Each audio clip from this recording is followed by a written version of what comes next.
warahmatullahi wabarakatuh.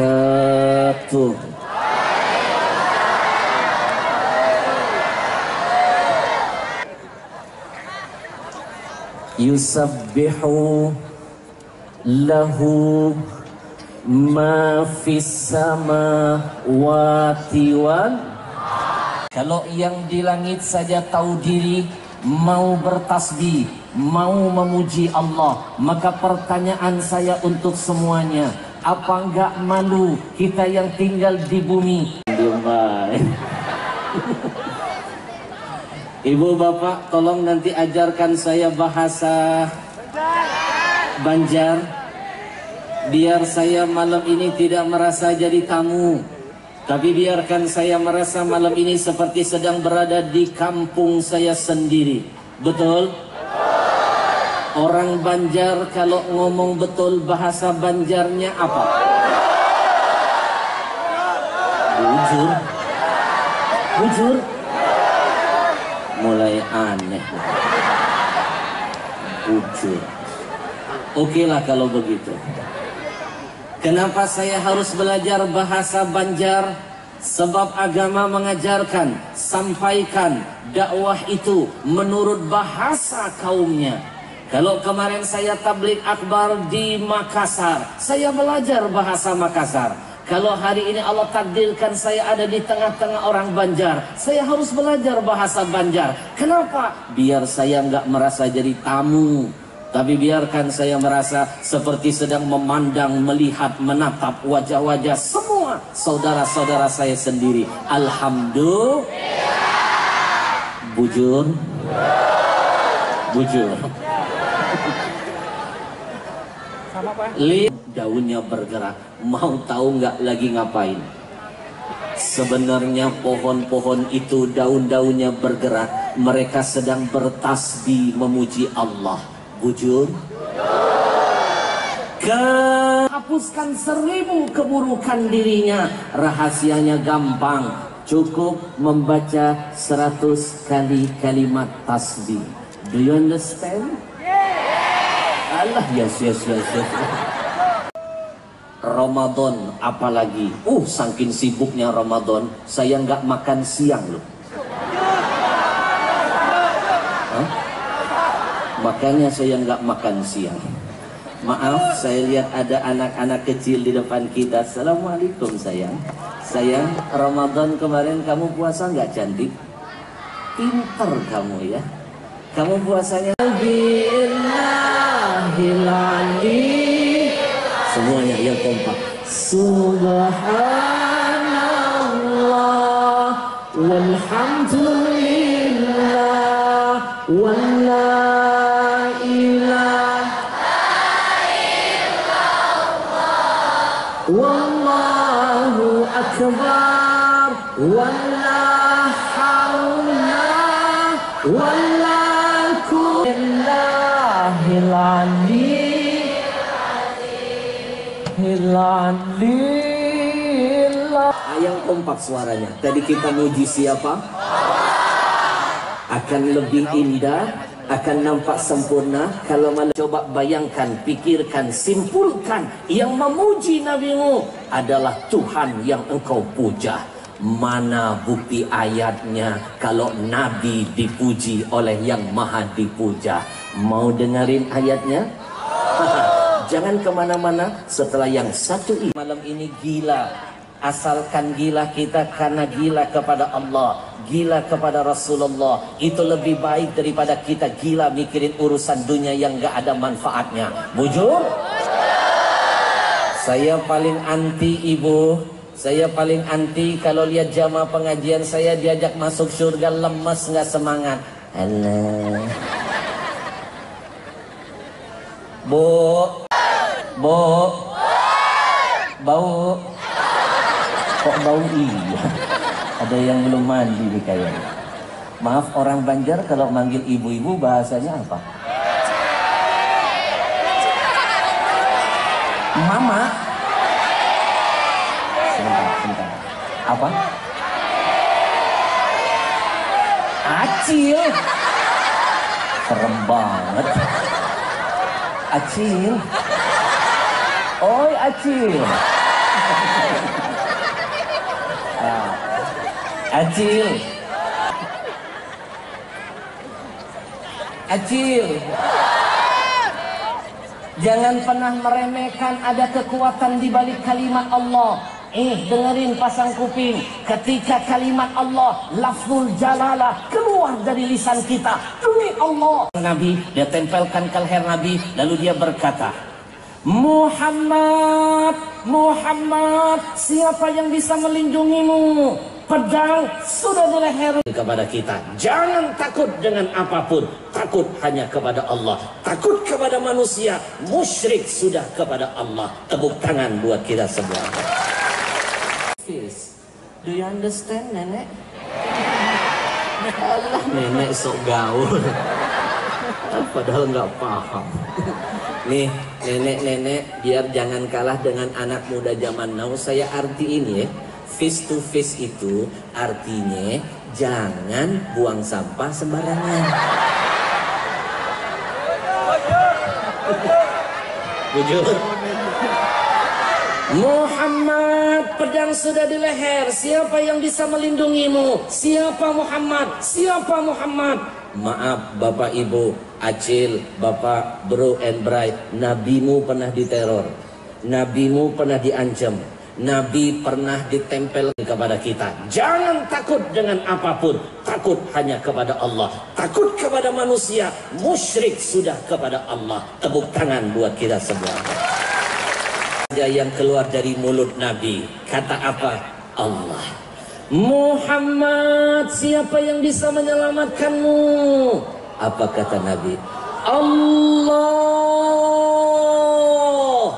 Dengar kalimat Allah sedahsyat ini, berangkat dari hati dengan semangat yang berapi-api, datang bantuan dari ilah. Sambil Nabi berkata, gantian ya.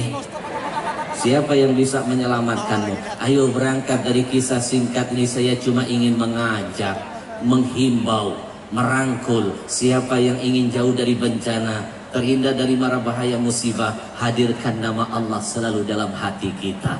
Insya Allah perlindungan Allah menyertai kita. Amin ya Rabbal. Allahu Allah. Allahu Allah, la ilaha illallah. Allahu Allah, Allahu Allah, Allahu Allah, la ilaha illallah. Allahu Allahu Allah, la ilaha. Betapa hebat.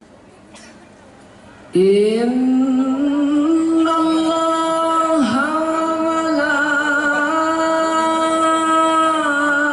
malaikatahu yusalluna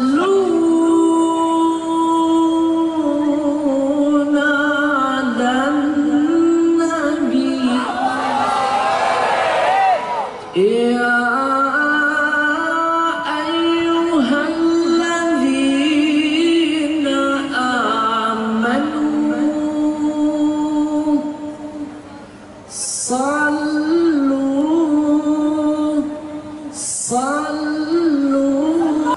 Nabi tahu siapa yang salawat malam ini. Maaf loh, kita nama kita dikenal oleh presiden aja seneng, apalagi yang kenal nama kita Nabi yang akan menjamin syafaat buat kita. Alhamdulillah.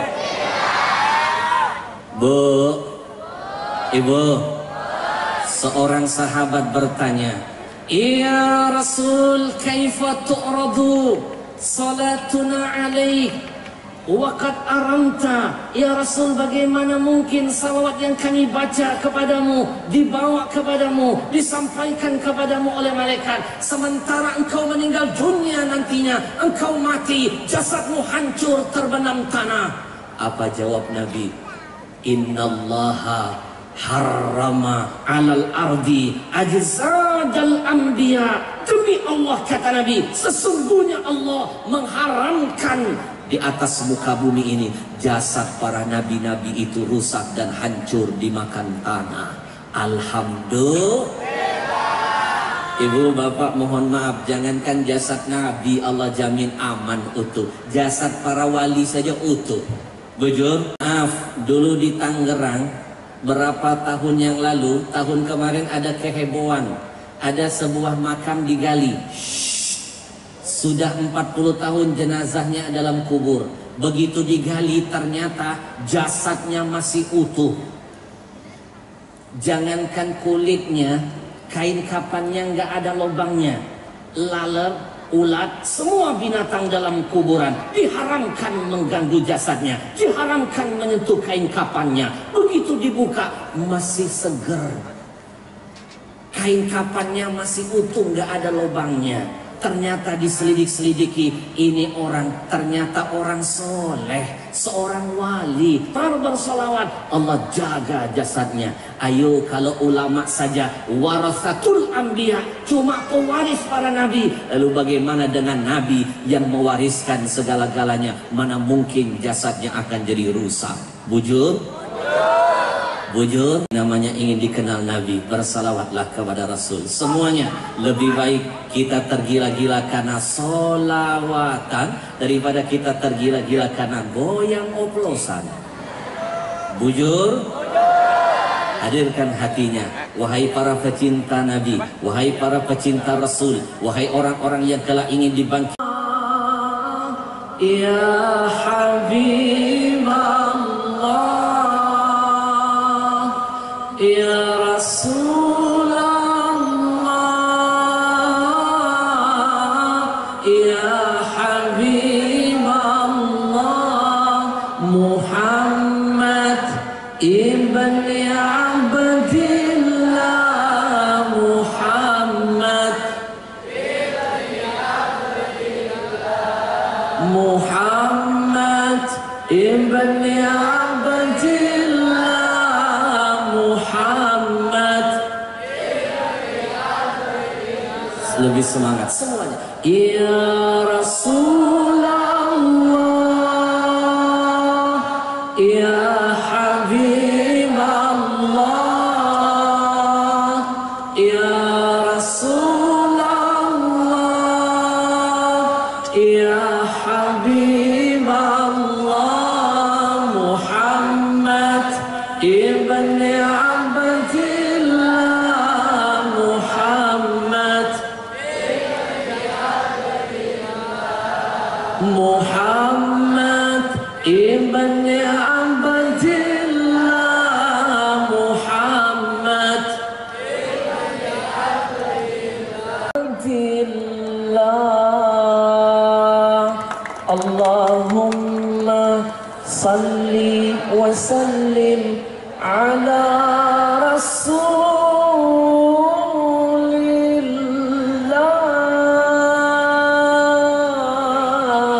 wa alihil athahar. Allahumma salli wa sallim wa barik. Yang kita hormati dan kita muliakan segenap para habaib, para alim ulama, para ustadz, para ustazah, para tuan guru. Kalau presiden hari ini meninggal, besok rebutan orang jadi penggantinya. Tapi kalau ini hari ulama yang meninggal, 10 tahun, 20 tahun ke depan belum tentu ada yang bisa menggantikannya. Masih ingat dulu kita Kalimantan Selatan punya ulama Bujur? 10 tahun yang akan datang belum tentu ada yang bisa seperti beliau. Maka pesan saya, dimanapun saya tampil, doakan ulama. Ibu semuanya, dari Jakarta saya terbang ke sini, saya bela-belain. Padahal kalau mau tahu malam ini di jam yang sama ada acara di kantor kementerian, tapi saya memilih di Batu Licin. Ya usah tepuk tangan. Bocoran. Di sana ada acara, tapi saya nggak diundang. Ibu, untuk beberapa 30 menit ke depan kita belajar Sayyidina Muhammadin Sayyidil Mursalin salatan wassalaman taj'aluna ibadikas salihin walhamdulillahi rabbil salatullah salamullah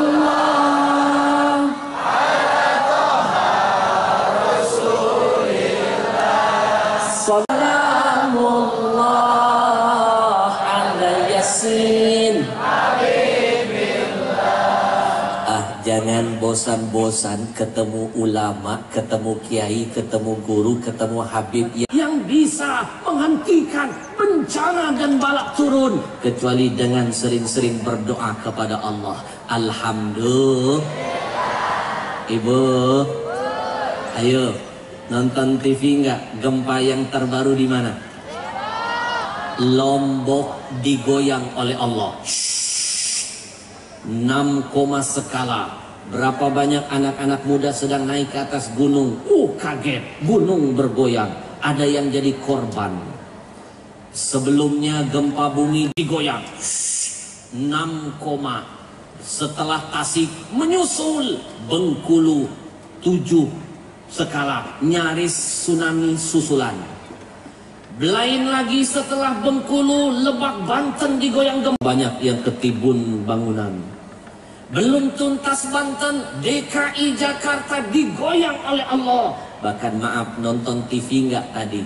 Ada isu loh, nanti ke depan DKI akan ada bencana gempa 8, skala.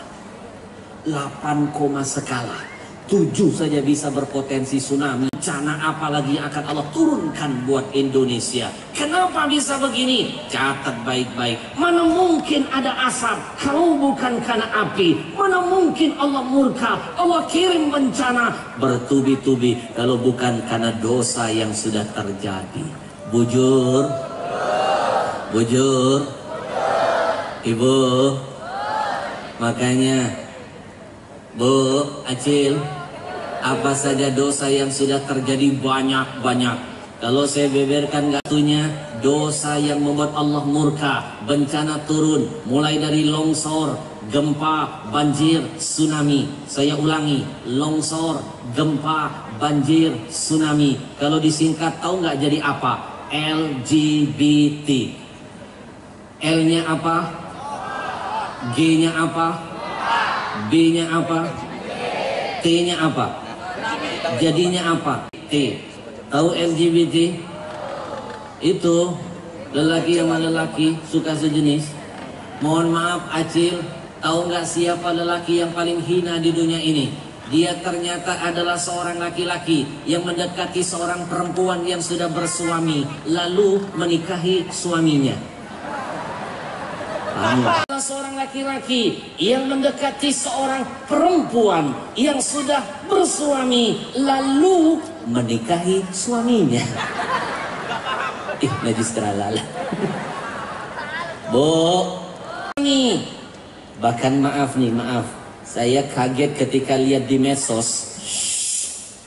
Lihat di Instagram, bro. Instagram. Kala zaman Nisa Sabian. Ibu, saya terlambat main Instagram baru berapa bulan. Setelah saya dapat teguran masukan, Habib, mau tahu nggak siapa yang pertama kali bikin medsos?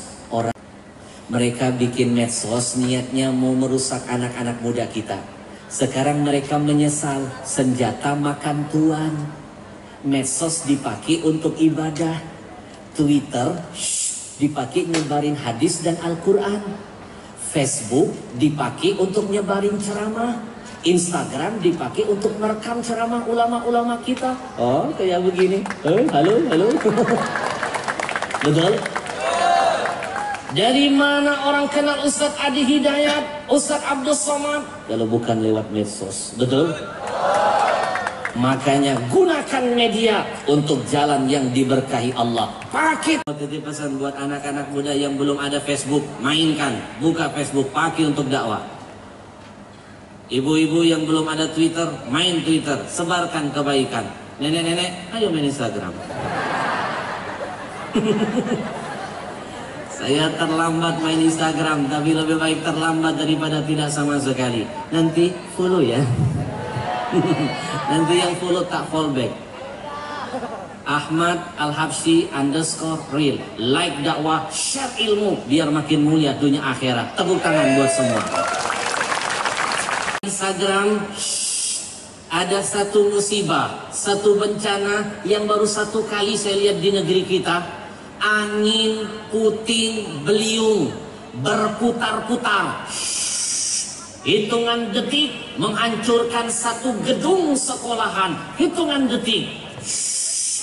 Maaf ya, maaf, angin model begini itu biasanya cuma ada di Amerika. Banyak anak-anak durhaka kepada ayah ibunya. Banyak anak-anak menjadi majikan bagi orang tuanya. Diadakan oleh sahabat saya yang punya hajat itu tidak lain karena ingin membahagiakan ayahanda almarhumnya. Bujur, amal kebaikan sebanyak ini dirasakan oleh orang-orang tua kita yang sudah mendahulukan kita. Alhamdulillah. Ibu, Indonesia banyak bencana karena banyak anak durhaka. Biar pada paham, saya bawa semuanya ke masa lalu sebentar. Adalah Nabi Allah Nuh, seorang nabi yang pernah merasakan musibah yang dahsyat. Musibah itu namanya banjir. Saking dahsyatnya konon, satu dunia ditenggelamkan, satu dunia tenggelam. Tidak ada yang selamat dari bencana itu kecuali yang naik ke atas kapal Nabi Nuh. Maka Nabi Nuh dikasih gelar tambahan Abal Bashar Thani, bapak manusia kedua setelah Adam. Karena tidak ada seorang manusia pun yang bisa lari, bisa hidup setelah murka Allah itu. Sekarang timbul. Maaf loh, bukannya haus, bukan.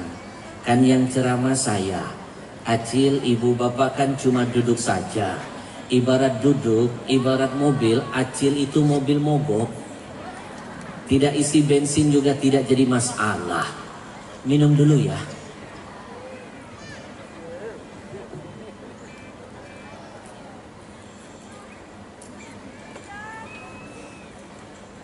Kan yang ceramah saya. Ibarat mobil saya mobil berjalan loh, perlu isi bensin yang banyak. Minum lagi ya. Bismillahirrahmanirrahim. Nggak ada cangkirnya.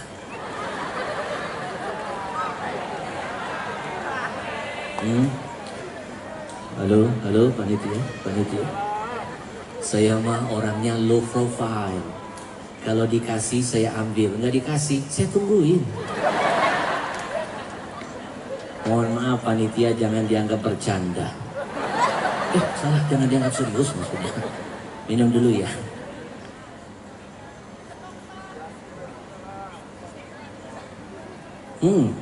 Emang beda kalau minumannya sehat. Merek apa sih? Mereknya Ajwa. Singkatannya Ajaib Water. Pelesetannya AJWA. Al-Habsyi jual water ajaib. Saya nggak malu-malu jualan air. Kenapa malu bro? Kalau untungnya buat agama Allah. Saya bilang ke semua karyawan saya, kalau saya masih laku dijual, jual saja. Asal untungnya bisa buat agama Allah. Doain ya, biar Ajwa makin berkah. Doain sahabat saya, saudara saya yang memfasilitasi taklim kita malam ini. Mudah-mudahan beliau diberkahi usahanya. Amin. Catat baik-baik. Minta doa sama orang jangan males-males.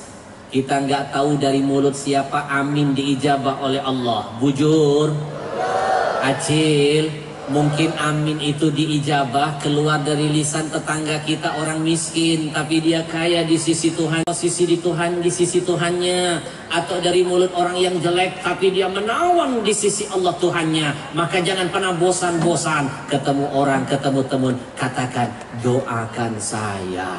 Apalagi ketemu ulama, jangan minta foto, minta doa dulu biar hidup jadi berkah. Insya Allah. Mohon maaf Acil, saya perlu menyampaikan ini karena kemarin saya umroh ada cerita menarik. Kejadian nyata. Saya baru selesai keluar dari Masjidil Haram Mekah, pakai ihram. Mau kembali ke hotel tempat saya menginap. Baru masuk ke restoran, belum saya ngambil makanan, saya dikagetkan dengan teriakan seorang jamaah, ibu-ibu zaman now dari travel yang berbeda. Lihat saya teriak-teriak bikin gaduh di restoran. Mohon maaf, di Saudi beda pahamnya dengan Indonesia. Jangankan teriak-teriak manggil orang, kita zikir pakai suara kenceng jadi tontonan. Bujur, dia lihat saya teriak-teriak, Ustadz Al-Habsyi. Merah wajah saya. Malu saya jadi tontonan orang-orang Arab lain yang ada di restoran. Kan gak lucu kalau Arab sama Arab berantem. Yang satu jadi Arab maklum, yang satu Arab-Arab cemas. Dari jauh saya coba menenangkan ibu yang heboh itu. Makin digituin, makin teriak-teriak. Enggak nyangka banget bisa ketemu Ustadz Al-Habsyi di negeri orang. Di negeri sendiri, Indonesia susah banget. Saya tanya, emang ibu tinggal di mana? Makassar. Lah iyalah saya di Jakarta. Gimana mau berjumpa? Pokoknya saya nggak mau melewatkan momen berharga ini. Setelah ketemu Ustadz, saya nggak mau melewatkan momen ini. Maksud ibu mau minta doa? Bukan, minta putu. Padahal dia lihat saya lu baru selesai umroh pakai ihram lu, minta doakan makbul. Bapak ibu mau tahu nggak salah satu manfaat orang umroh itu apa? Kafarah lidzunub. Allah ampuni dosa masa lalunya. Kalau lihat orang baru selesai umroh, minta doa dulu karena dosanya diampuni. Kalau dosa sudah diampuni, doa langsung naik kepada Allah. Karena salah satu yang membuat doa tidak naik-naik kepada Allah, karena faktor dosa menjadi penghalang doa kita diterima oleh Allah. Wujud merahnya di kamar, nanti saya tungguin di ruang makan. Ya, nanti Ustadz kabur. Mau ngajak berantem nih kayaknya. Ibu, saya baru masuk, makan aja belum, pasti waktu saya lebih lama. Saya tungguin insya Allah. Janji ya? Enggak kabur kan? Enggak. Tungguin kan? Swear? Swear. Sambar geledek? Ibu duluan. Maaf loh, kalau di Mekah jaga ucapan.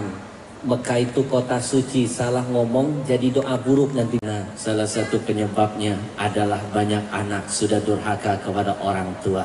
Maaf, punten. Acil ngerasa nggak anak zaman sekarang? Ayo, zaman dulu anak-anak berani nggak ngerjain orang tuanya? Mana berani? Zaman sekarang kecil-kecil orang tua dikerjain loh. Kemarin di Jakarta ada kejadian, tepat di hari Kartini ibunya. Nah, kamu tahu nggak siapa Kartini? Si anak menjawab, nggak tahu mama. Kalau nggak tahu makanya kamu baca sejarah dong. Anak zaman now krisis akhlak, dibilangin begitu malah ngerjain orang tuanya. Dia balik bertanya, mama tahu siapa Kartina? Maksud kamu nak? Makanya mama sering-sering dong baca WA apa-apa. Mohon maaf loh, zaman dulu nggak berani anak-anak ngerjain orang tua begini, bujur. Bujur. Ini mohon maaf, ibu jangankan begini, anak-anak zaman dulu kalau lewat di salah satu jalan, di depan ada orang tuanya atau orang yang lebih tua, jangankan dipotong, jangankan nabrak, motong saja nggak berani, bujur. Nih, Bro, anak-anak muda dengerin. Saya pernah lewat di salah satu jalan. Di depan ada orang. Saya pernah main bola di tengah lapangan. Lapangan model begini. Saya main bola, asyik main bola. Azan maghrib berkumandang, saya nggak pulang. Ibu saya marah, keluar dari rumah. Gunakan satu tangan menunjuk kepada saya anaknya, langsung saya keringetan dan gemetaran. Ibu saya cukup begini oleh ibunya. Ibu saya berkata, nah kamu tahu kenapa ibu nggak pakai teriakan, nggak pakai suara? Ibu malu dengan Allah. Quran di kuping saya, doanya dari Quran. Ibu amalkan doanya. Rabbi habli minas solihin. Ya Allah, jadikan anakku anak yang soleh. Dengar ayat Quran nangis saya terseduh-seduh. Besok teman main bola saya nanya, hebat ibumu, tinggi ilmunya, baru diginiin sudah mendekat. Kuping diquranin, tapi sebenarnya kaki dicubit. Tapi walaupun dicubit, anak zaman all tidak pernah berani melawan. Bujur. Sebelum saya tutup majelis ini, saya ingin ngasih perumpamaan. Beda banget Acil dengan anak zaman now. Main bola tengah lapangan, azan berkumandang masih nggak pulang. Ibunya sudah teriak-teriak manggilin anaknya, masih nggak ada jawaban. Nasib ibunya jadi pemain tambahan. Kenapa bisa begini? Yang muda sudah nggak hormat kepada yang tua. Maka sebelum saya tutup taklim singkat malam ini, saya mau titip pesan buat anak muda. Demi Allah, pegang omongan saya. Kalian akan tahu betapa berharga ayah dan ibu bagi hidup kalian nanti ketika jenazah orang tuamu terbaring di hadapanmu. Kita akan sadar betapa berharga ayah dan ibu ketika jenazahnya ada di hadapan kita. Maka yang masih bisa pulang dari majelis ini mencium, memeluk, meminta maaf, mengharapkan ridho keluar dari lisan ayah ibunya, kejar, dapatkan, karena belum tentu besok kita diberikan kesempatan kedua untuk bisa mendapatkan kemuliaan itu. Saya ingin mengajak semua yang ada di sini, kita tutup majelis ini dengan bermuhasabah. Kita doakan orang-orang tua kita semua yang masih hidup maupun yang sudah menghadap Allah. Mudah-mudahan Allah muliakan mereka semua di dalam surganya nantinya. Semuanya yang cinta, yang sayang, urusan duniawinya sejenak, pikirkan wajah ayah ibunya. Semuanya tundukkan kepala. Bismillahirrahmanirrahim. Allahumma salli wa sallim ala sayyidina Muhammad wa ala ali Muhammad. Wahai dikau yang cinta dan sayang kepada ayah dan ibunya, tutup matamu, tundukkan kepalamu, hadirkan malam ini wajah mulia ayah dan ibumu. Ingat semua kebaikan yang sudah mereka berikan untukmu. Lalu tanyakan hati kecilmu, kebaikan apa yang sudah engkau persembahkan untuk membalas kebaikan orang tuamu. Saudaraku, sadarkah dirimu? Kita sering meminta kepada ayah, kita lebih sering meminta kepada ayah ketimbang memberi. Lalu dengan sombong kita mengangkat tangan menangis memohon ridho dan surga dari ilahi. Seorang ayah bisa membahagiakan 10 orang anaknya, tapi 10 anak belum tentu bisa membahagiakan seorang ayahnya. Siang malam ayah kita bermandikan keringat, membiayai hidup kita, membangun kebahagiaan untuk kita. Kepalanya dia selalu punya doa. Tengah malam dia mengangkat tangannya bermunajat kepada Allah sambil berkata, Ya Allah, jadikan takdir anakku lebih baik dari takdirku. Lalu pertanyaannya, apa yang sudah kita berikan untuk membalas kemuliaan ayah kita? Teruskan, tundukkan kepalamu. Bayangkan wajah ibumu. 9 bulan ibu mengandungmu. 9 bulan ibu engkau siksa-siksa dalam kandungannya. 9 bulan kita sudah menyiksa ibu dalam kandungannya. Bahkan detik-detik terakhir ketika ibu akan melahirkan kita, subhanallah, ibu kita berani mati demi kita. Ibu siap bertukar nyawa bagi kehidupan kita. Ibu berkata kepada Allah, Ya Allah, kalau seandainya mataku harus tertutup selama-lamanya, aku siap mati demi anakku. Aku siapkan nyawaku bertukar dengan nyawanya yang keluar dari rahimku. Seorang ibu berani mati demi 10 anak-anaknya ketika melahirkan mereka. Tapi 10 anak belum tentu siap mati demi seorang ibunya. Saudaraku, sadarkah kita ketimbang tersenyum, kita lebih sering membuat ibu murka ketimbang ridho. Lalu dengan sombong kita mengharap surga dari Allah. Istighfar kepada Allah. Istighfar kepada Allah kalau pernah membenci ayah dan ibunya.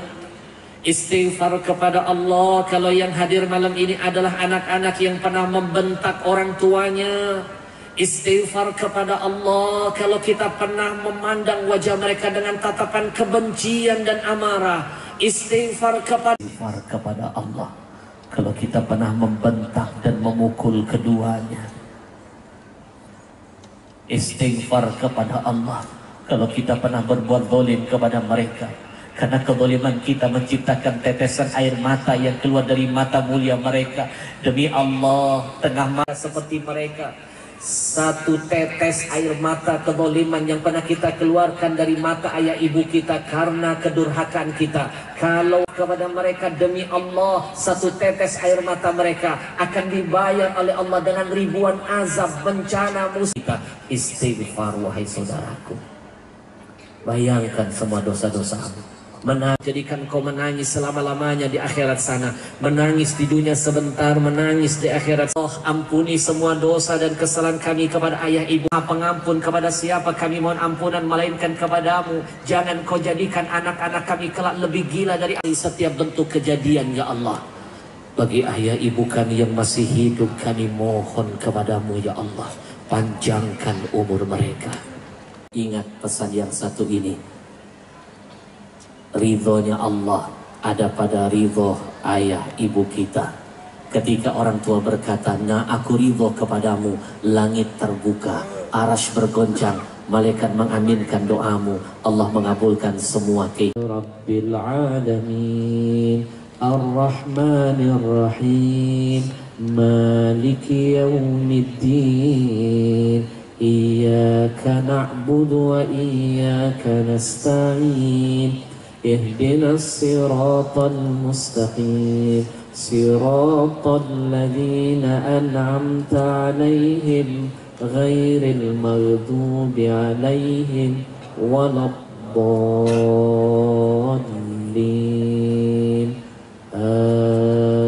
آمين. Mudah-mudahan Allah balas semua kebaikan kita jauh sebelum dapat yang dekat. Titip salam untuk semua keluarganya. Mudah-mudahan Allah jadikan anak-anak kita semua menjadi anak-anak yang soleh dan soleha, membahagiakan kita dunia sampai akhirat kita. Assalamualaikum warahmatullahi wabarakatuh. Sabian udah balik. Oh, sekali lagi. Baiklah, tanpa panjang lebar, langsung saja yuk kita semua kembali bersemangat dengan Alhamdulillah, subhanallah, luar biasa. Masyarakatnya begitu antusias dan semangat sampai membeludak. Mereka dari jauh berdatangan. Ini menandakan bahwa masyarakatnya adalah orang-orang yang cinta kepada Allah, cinta kepada Rasul. Dan itu salah satu sebab kenapa Allah Subhanahu wa taala menjaga Kalimantan Selatan khususnya dari segala macam bencana dan mara bahaya. Kenapa? Karena masih banyak orang-orang yang bersolawat kepada Rasulullah SAW. Dalam Al-Quran, wa ma kana Allah liyu'adzibahum wa anta fihim. Allah tidak akan jadi memberikan azab kepada mereka kalau Rasul masih ada di tengah-tengah mereka. Sekarang Rasul sudah tiada, tapi bagaimana menghadirkan Rasul tetap ada di hati kita? Jaga sunnahnya, perbanyak sholawat untuknya. Maka itu artinya kita menghadirkan Nabi selalu ada dalam hati dan jiwa kita. Mudah-mudahan selalu diberkahi Allah dan makin dijaga dari segala macam bencana dan musibah. Assalamualaikum warahmatullahi wabarakatuh. Baik, yang kedua, saya sangat berkesan dan terharu, bahkan tidak ada kata yang lebih indah kecuali mengucapkan subhanallah buat semua tim dan kru, terkhusus untuk 69 yang luar biasa. Peralatannya dahsyat, soundnya luar biasa, panggungnya megah, dan kalau boleh jujur ini yang terdahsyat, yang terhebat, terlengkap, tercanggih, semua ada yang pernah saya temui di Indonesia. Dan mungkin ini yang terbaik dari semua yang ada di Indonesia, dan ini kelasnya sudah bukan kelas nasional, ini sudah kelas konser internasional. Mudah-mudahan selalu diberkahi Allah dan makin bisa memberikan manfaat bagi siapapun yang ada di sekitarnya, insya Allah.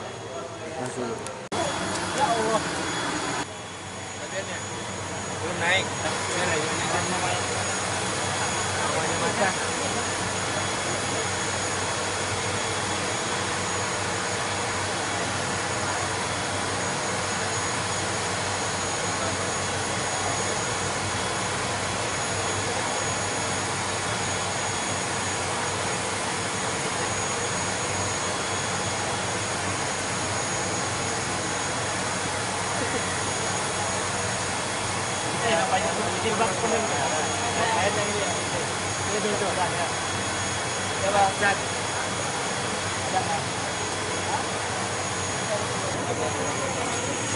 Sampai sana kak.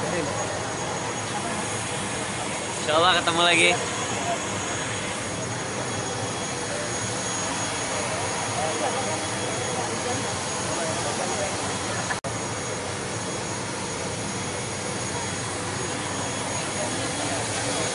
Sama nomor saya nih. Saya mau cari nomor kira-kira. Dia 500, saya 522.